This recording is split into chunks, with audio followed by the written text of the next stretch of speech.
So why am I in front of you today? I think there's three reasons. One, I'm a 1977 graduate of this amazing institution in the engineering college.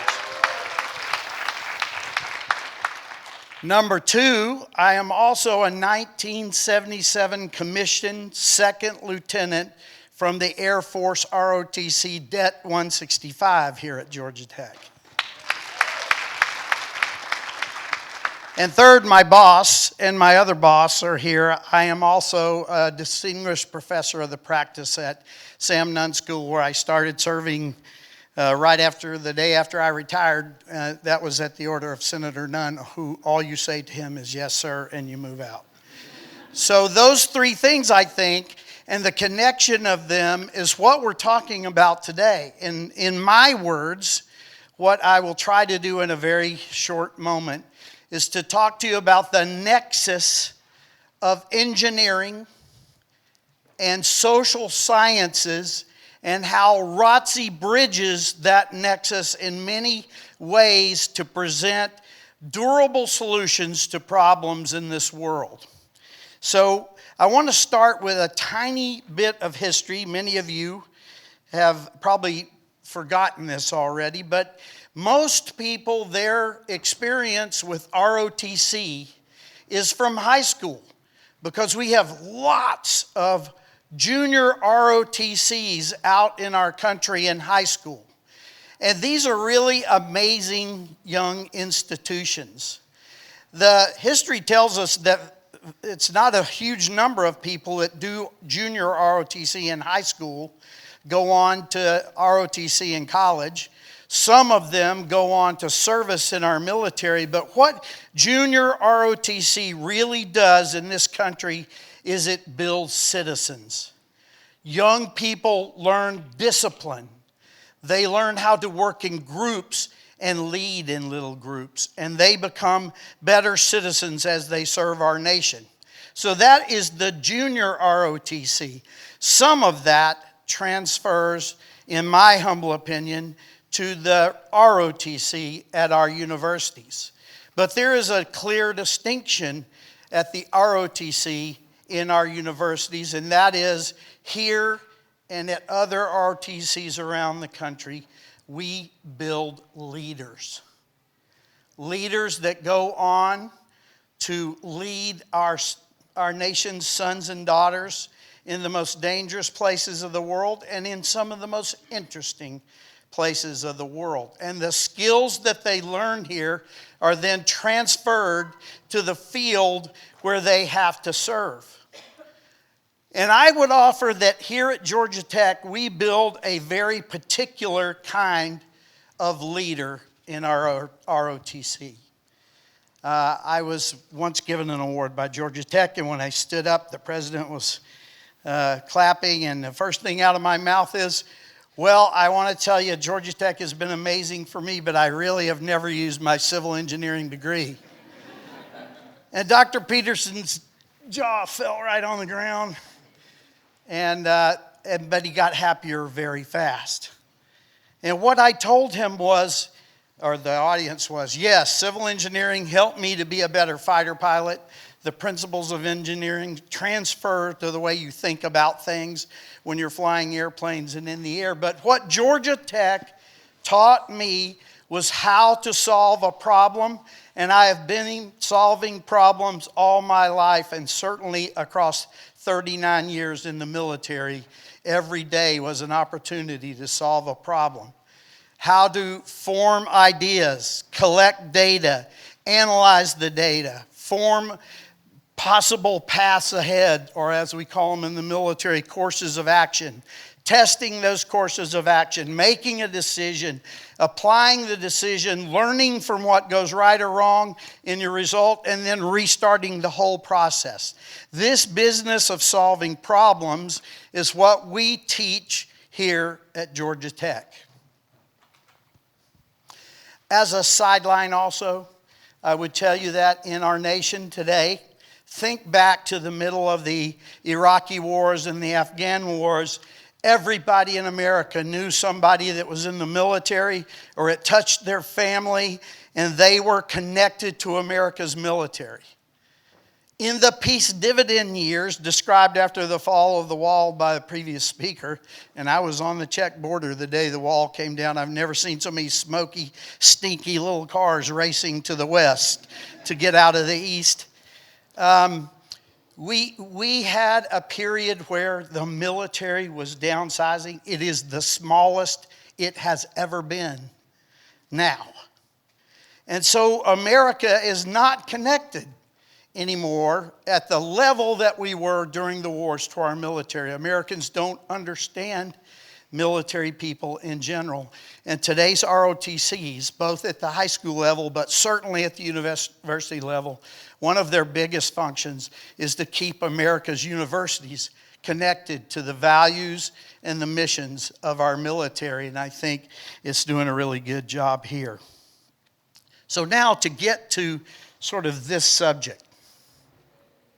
When I started here at Georgia Tech, 8,100 students, and almost all of them in the only college, really, the engineering college. We had a small school called Industrial Management.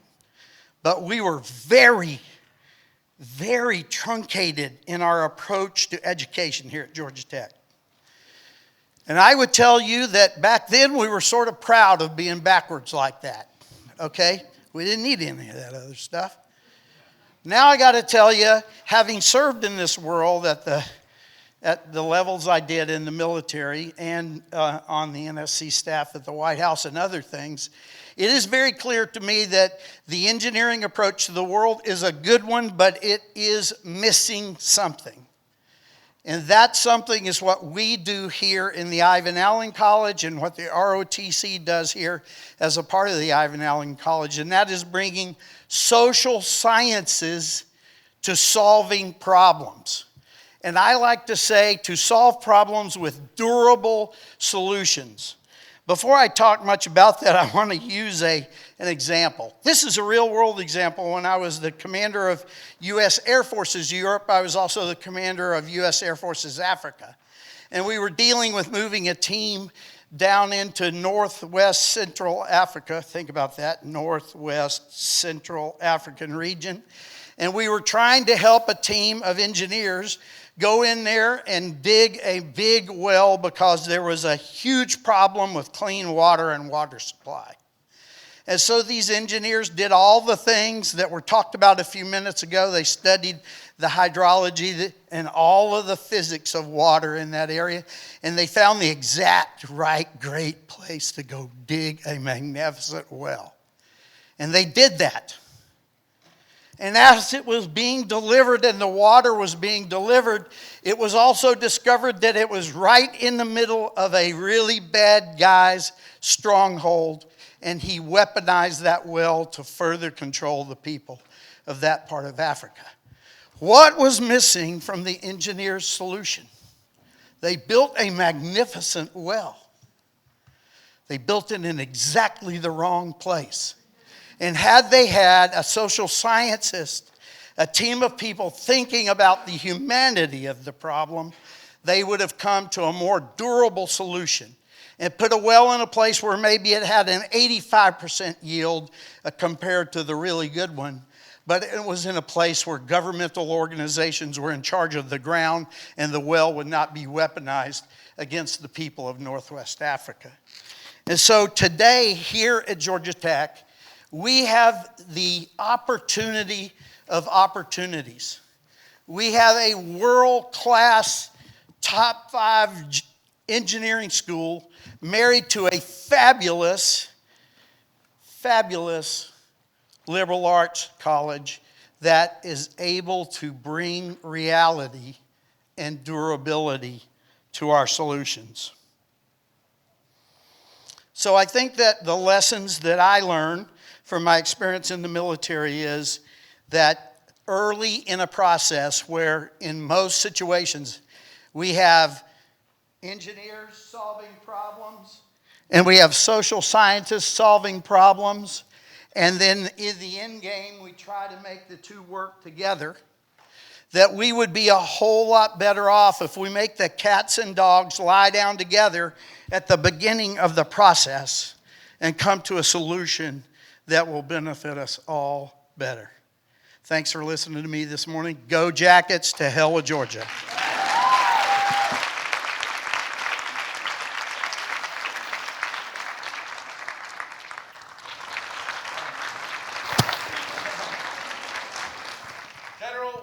Captains usually don't follow the general. Usually the general's the last speaker, so I apologize for not following military protocol on this. But I'd like to thank you for coming and giving us that speech. I've had a lot of those very similar experiences, so thank you for coming. Good morning, everybody.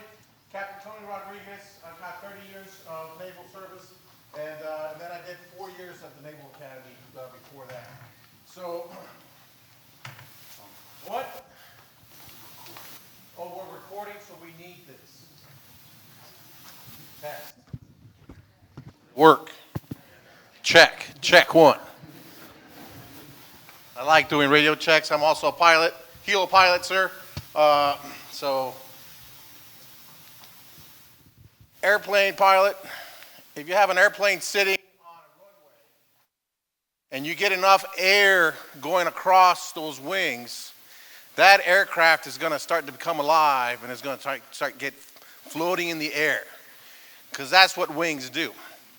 A helicopter, it's a million pieces working against themselves, trying to kill you. So that should give you a gauge of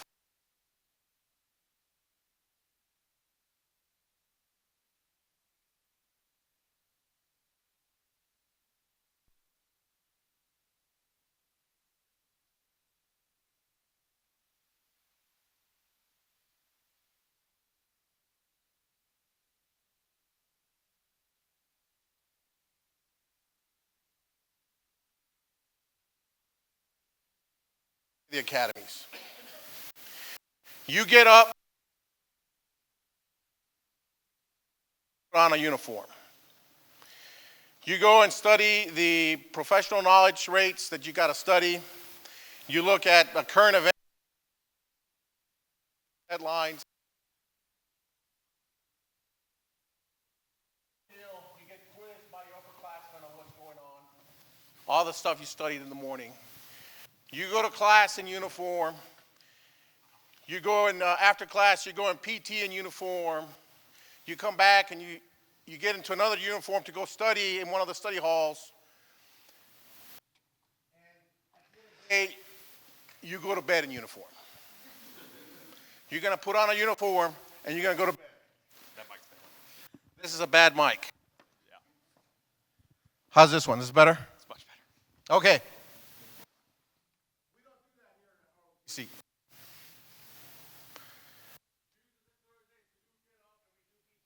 At 5:30, and then we have our classes, and they usually run till about mid-afternoon, and then the students go back, and they study and so forth.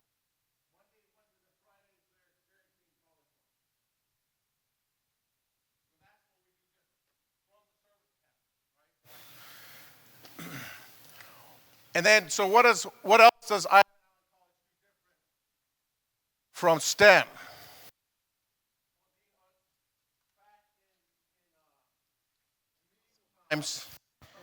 If we wanted to take a castle, there would be these huge things on wheels with a big arm, and it'd come back here and it would shoot something out. Math for a very, very long time. Right? So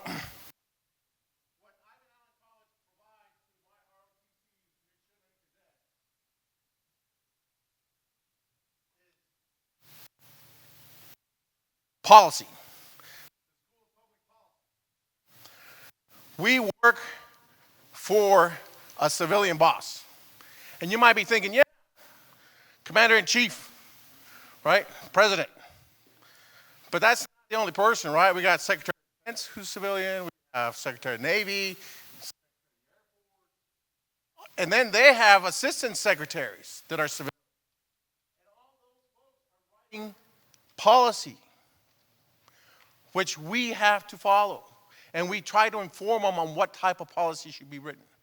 So the School of Public Policy is a very important school that we pay attention to what they are teaching and how they're teaching.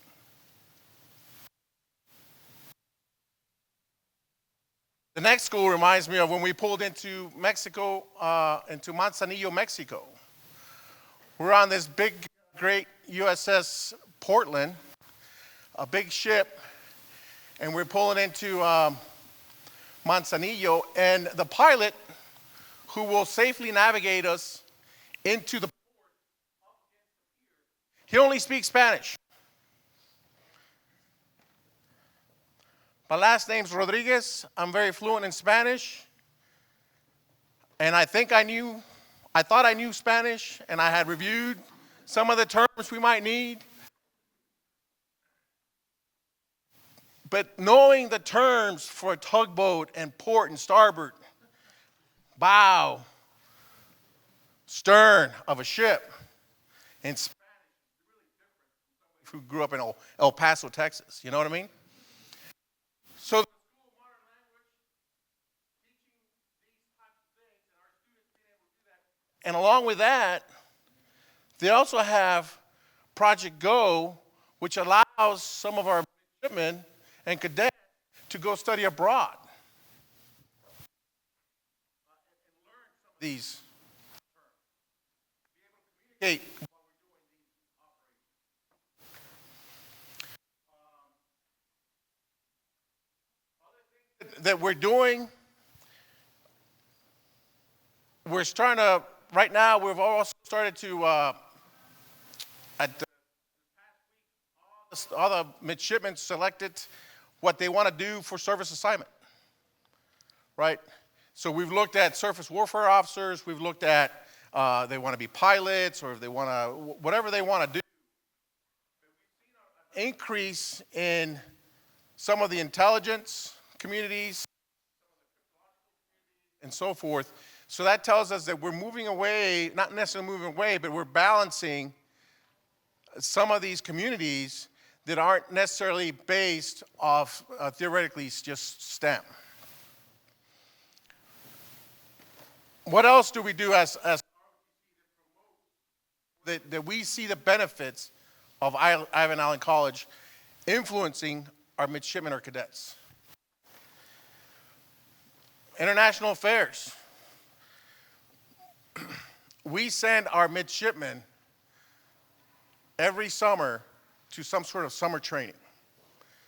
We send them to Bahrain, the Middle East. We send them to Rota, Spain, Naples, Italy. These are your students.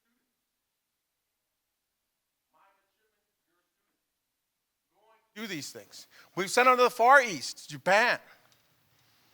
They've gone there and experienced the culture, figured out how things work, and they're keeping that for their you know, it's important, the stuff that we're doing at the Ivan Allen College that is influencing in a very positive way men and cadets. Communications.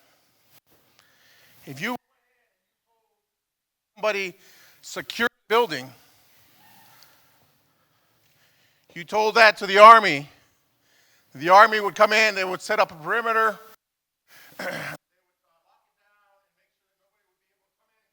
Building. You told the Marines to secure the building, they come in, they flashbang it, they break in, they go through the entire building and make sure nobody was there and all threats were neutralized. If you told the Navy to secure the building, right, they would close the door, turn off the lights, lock it up. Well, it's secured, we're good.